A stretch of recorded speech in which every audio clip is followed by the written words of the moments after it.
Hello everyone, it's Old Guardian here. In this Warcraft Rumble dungeon guide video, I'm going to take a look at Gnomeregan on Undead Week.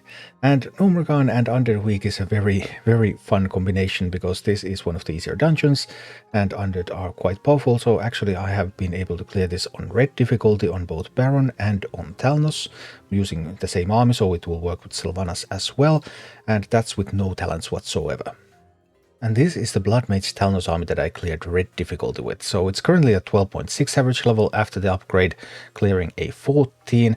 It's Talnos, then Plague Farmer, Gargoyle, Quillbore, Necromancer, Ghoul, and Safe Pilot.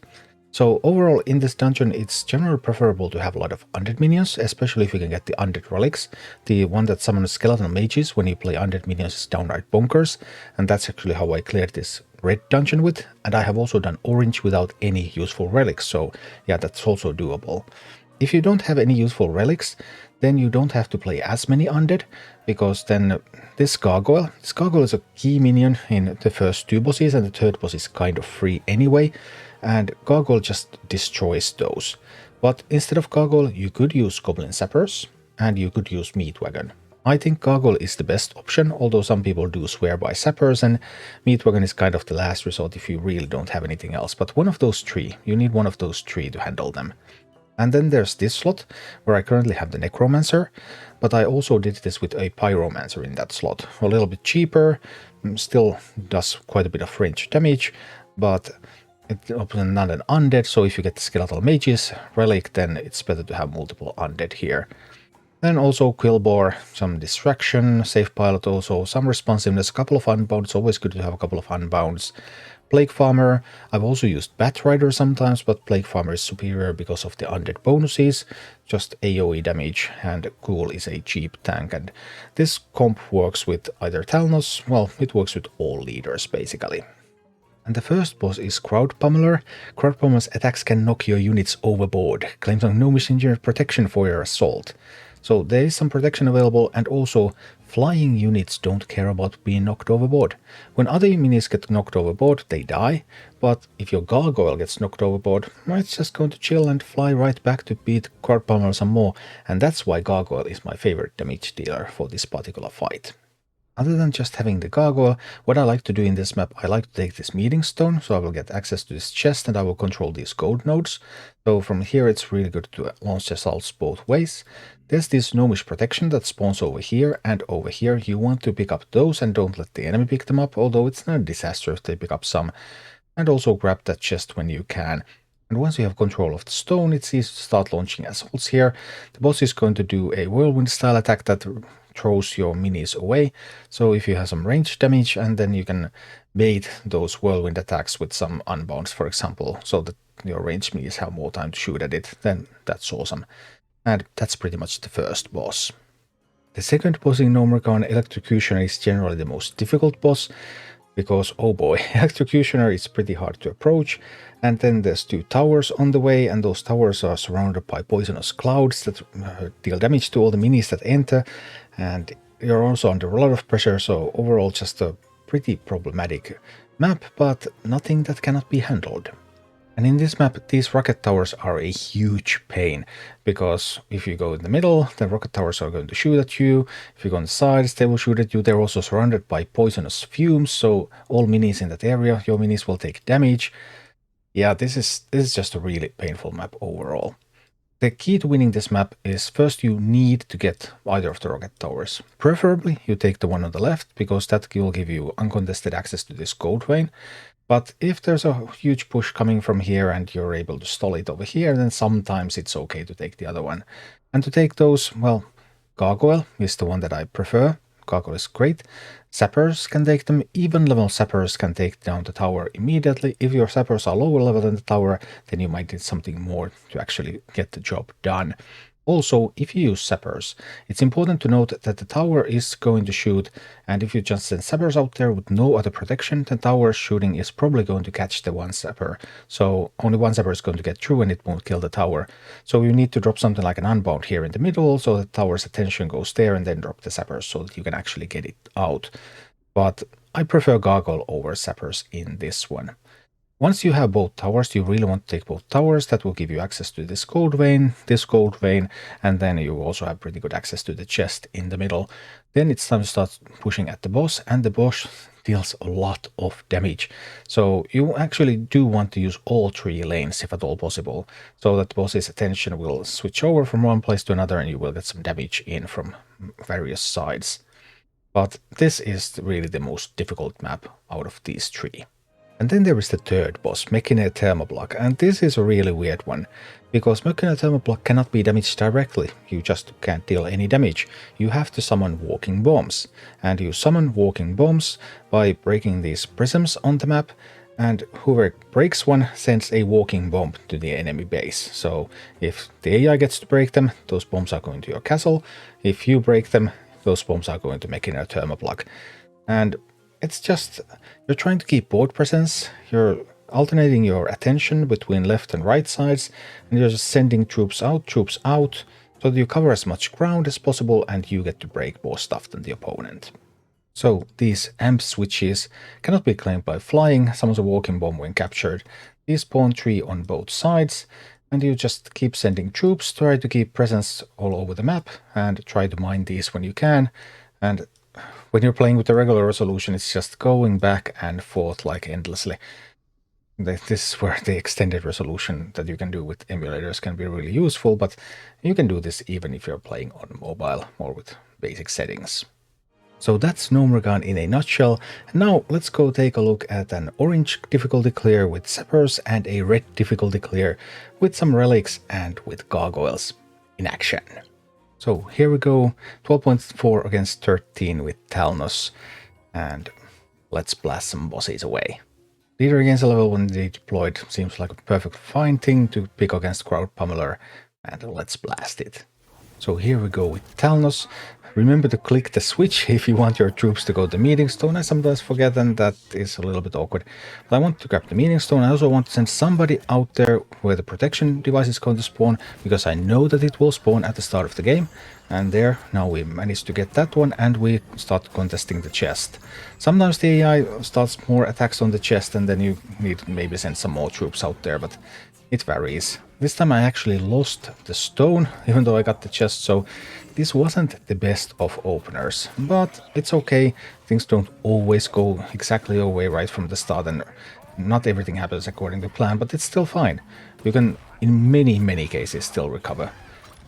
And here, now there's another protection device available, and I don't want that bear to take it, so I use an Unbound mini here, just so that I get the protection device.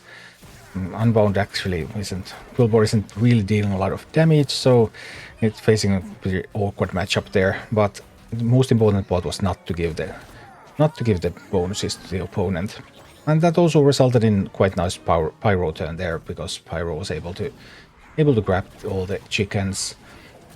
And here we're supporting the Talons a little bit. Well, we haven't been able to mine, but neither had the opponent, although they do get to mine here at the corner now, I can see that. But we're getting the stone. The stone is going to be mine. I can send the miner from here a bit further away, because I know it's going to take a while before I get that stone. And now I will get to mine some of that thing there. And we use Talons again to kill some chickens. And Talons is also going to be able to pick up that protection. So chest control, picking up the protection devices. Like here I'm using a safe pilot just so that I get the chest, I pick the protection device. Sure, I'm using a safe pilot and it doesn't deal any damage to the actual opponents, but it only cost me 1 gold, and now it's going to come in as a ranged unit with the protection, so that still works out perfectly fine. And we keep pushing. We bait the boss a little bit with the Quillboar, so keep the boss away from my other minis, thanks to Quillboar being the sacrificial lamb there.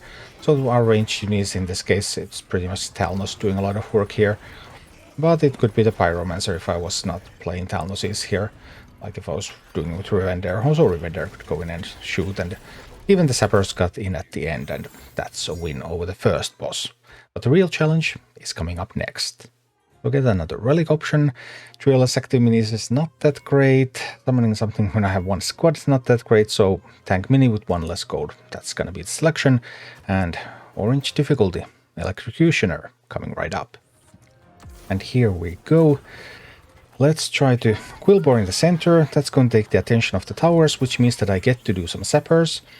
I'm putting sappers on this side this time because I actually failed this once before when my sappers tried to go just where the push was landing. So I thought that maybe I'll try this side first, maybe that's going to be better. It actually wasn't any better. I should have probably done the left side. But be that as it may, sappers were successful to the extent that we got a tower. And getting a tower is still getting a tower.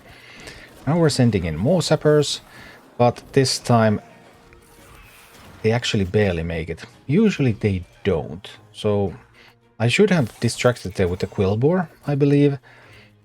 But I guess I got a little bit lucky, or maybe just the angle was just perfect, because I know for sure that I have failed that exact same attempt before as well. Be that as it may, sometimes lucky, hey, that's great. It's not real random, it's just small changes in angle, small changes in circumstances that can cause a major effect sometimes. But these sappers are not going to make the electrocution because my Quillbore is late. Yeah, a little bit of tweaking here and there. Distract a little bit faster, distract a little bit more accurately. That one was going to go down anyway, so Talnos here from my own base is a little bit of a waste, but on the positive side, you do want to push all lanes here, and I also want to take those chests, so I want to get some minis down this middle lane anyway. Again, trying to use Quillbore to distract, but Quillbore does not stand there for long against a higher level boss. But we're pushing in anyway, it's going to be fine, I believe. A single bear will not do too much. We're pushing from multiple directions. Like, really the key. Push also the middle lane. That's so super important, because if you only push one lane, then the boss is going to obliterate your assault, and it's not going to get far. Now we need to catch our breath, get some fresh units out there. This time distraction with the Quillbore is timely. And that means that Talnos gets to do a whole good chunk of damage. And again, we're sending stuff down all three lanes. So we maintain pressure between all three lanes. And that's the key to keep the boss spinning around, turning around, and means that we will get enough damage in. And boom, take it down. With the orange difficulty Electrocutioner down, we get another relic, nothing too impressive. I guess we're going to go with the Defias Bandits from the leader. That seems okay. Anyway, the last boss. This is the easiest boss. It's not impossible to lose to it, but as long as you just keep maintaining control over the map, you should be totally fine. Alright, let's let the game of Whack-A-Mole begin. So we want to break those, whatever vats they are, and we want to mine whenever we have a chance. Some people like to use something like mining harpies, also can mine a lot here, but generally it's just a kobold is going to be totally fine. And now kobold is mining, and you want slow ground units. The slower, the better, because the longer it takes for them to reach the boss, they will be obliterated once they reach the boss, and they won't even do anything to the boss. The longer it takes for them to reach the boss, the more vats they can break on their way there, the better. So we're just sending slow units, one after another. Drop a Talnos here, a ghoul there, just alternating the sides. Obviously, whenever the boss is making some kind of an attack play, then we have to respond to it a little. And that actually should never be allowed to happen, because losing some of your health already on something like a minion is quite unacceptable. But it's not going to stop us anyway. It's still going to be totally fine, because this boss is quite lenient. Just keep sending slow stuff. Man, Pyromancer is so wonderful here, by the way. Pyromancer is so slow, takes down multiple of those bad things. And yeah. And from one side to the other side, and one side and the other side, and destroy some of those, and now more slow stuff. So we sent the Pyro out there, and we sent the Ghoul out there. And whenever we cycle to the Kobold, then we get to mine a little bit. And even though I made some mistakes here early on and allowed the boss to actually, even though you need to reach my base, then as you can see, there's still no contest here whatsoever. Just breaking those things apart, getting damage in, and completing a dungeon on orange difficulty without any really useful relics either, and without any talents. But then we're going for a red difficulty clear on a level 14 clear with a 12.4 army, but this time we have the Stratholme commendation. Deploying undeads will summon skeletal mages, and that is going to make this run actually easier than the orange with no relics. Yeah, that's just the way it goes sometimes. So in this army I'm now using Necromancer and I'm using Gargoyle, because I was offered that relic for the undead minis, and as you can see, we rise. That's the team word of today. We rise. Because we rise. Just endlessly rising. We rise. It helps so much. The amount of pressure is insane. The amount of protection your base gets from getting tons of those skeletal mages, that's totally bonkers. And like getting 3-lane pressure on the second boss is going to be so simple. It's not like it's impossible to lose when you have skeleton mages, but they do make the game so much easier when you get those.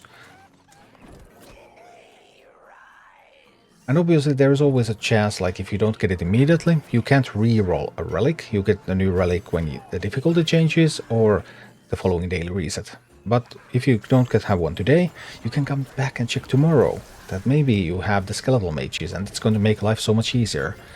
So just play to the point that you can, and then look into getting relics to get to level or 2 more.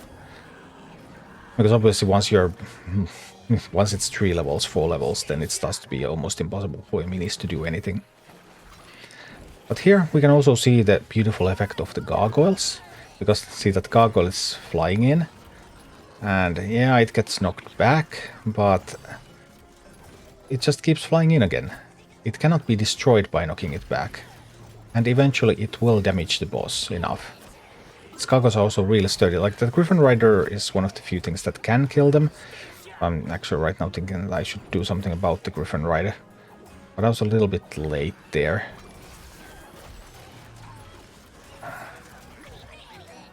But we get some damage in.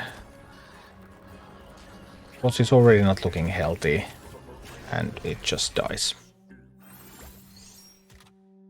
Beautiful. But then the Electrocutioner. Well, it is red difficulty. We're 12.4 versus 14, but we have the skeletal mages here, so that is going to help so much. Nice safe pilot taking out the Griffin Rider. We can start getting some undead here, we start getting some defenses up, because even the first push when you're down this hard, it's going to be difficult to defend. But we're getting stuff going. We get the gargoyle attack, and we have some skeletal mages. They're doing a lot of work defensively there. And the gargoyle, even though the gargoyle was lower level than the tower, the gargoyle still got the tower down solo when the attention was elsewhere. So taking advantage of those positions. Obviously I would prefer the left tower first, but I just often end up in positions where there's so much thing going on the left side that I cannot get a good attack there, and then I end up taking the right tower first anyway. Well, we'll see if that's really a strategy, or that's more... I mean, I don't intend it to be a strategy. It's more like just my adjustment to what's happening on the map. And now Gargoyle taking down another tower. Alright, we have one rocket tower up, the other one is coming, and there's no pressure. So at this point I can be confident that we're going to win this. There's basically nothing going to stop me when I have both rocket towers. At least I hope. I think I won this one at least. Anyway, here we go. Just adding pressure. skeletal mages are already adding pressure through the middle lane, because all of those skeletal mages are going to come through the middle. So they're always coming through there. We already have the middle lane pressure. I would actually want to have tanks on the side lanes so that the middle lane would not get wiped out like what's going to happen here. No, yeah, that happened. But at least we have Talnos shooting from the side. Talnos a couple of levels slower, so yeah, you're a little bit tickling the boss when you're that much slower. But hey, it's fine. We have the mages, we have gargoyles, we already have the towers, so this is going to be a win. No doubt about that. The boss's health is slowly dropping, and it's looking really good right now. Alright, towers are able to defend themselves. We can mine a little bit again. Keep applying pressure from all lanes, if at all possible. Try to distract a little bit with the quill boar. I'm hoping that those skeletal mages will get to shoot now. And they will, and yeah, boom. The boss goes down. And after this, it's only the easy boss remaining. And the third and final boss, even on red difficulty, it's the exact same game of whack-a-mole. Except that now we also have the skeletal mages, actually, so yeah, now we're just going to have so many more units. We're going to be able to keep the board entirely populated, and that should just result in inevitable victory. They do manage to take... No, don't even give them that one, that's sweet. Remember to just keep adding units to both sides of the board, so that ideally your units are there when those vats will spawn. Now that Ogre Mage actually managed to destroy one. A little bit sad about that. Ogre Mage is my nemesis, but what can you do? Well, we killed Ogre Mage at least. And then we need a little bit of gold. We already have units on that side, so we want to put something on this other side as well. Steady stream of slow units, if at all possible. The opponent is largely focusing on the left flank.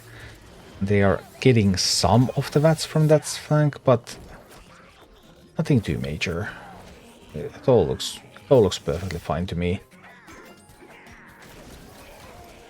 Just drop some more units there. Also keep in mind the other side, but those skeletal mages also doing so much work. It's totally bonkers. But a little bit more... Yeah, there is definitely a limit on how fast you can damage the boss, because you always have to wait for those walking bombs to happen. No matter what the levels, no matter what the difficulty. But now enough walking bombs are happening. We're almost there. Just a little bit more and the boss will go down soon. And yeah, that's Gnomeregan. So orange difficulty, doable without any relics and without any talents. Red difficulty, at least doable with relics even without talents. And yeah, I hope you're going to have a good time in Gnomeregan. Fun dungeon, much easier than last week's, and Undead are fun. Baron, especially, super strong as well. So, great time to play some Warcraft Rumble. Thank you for watching. Click like and subscribe if you enjoyed this, and a special thanks to all of my Patreon supporters, YouTube members and Twitch subscribers who make all of these videos possible.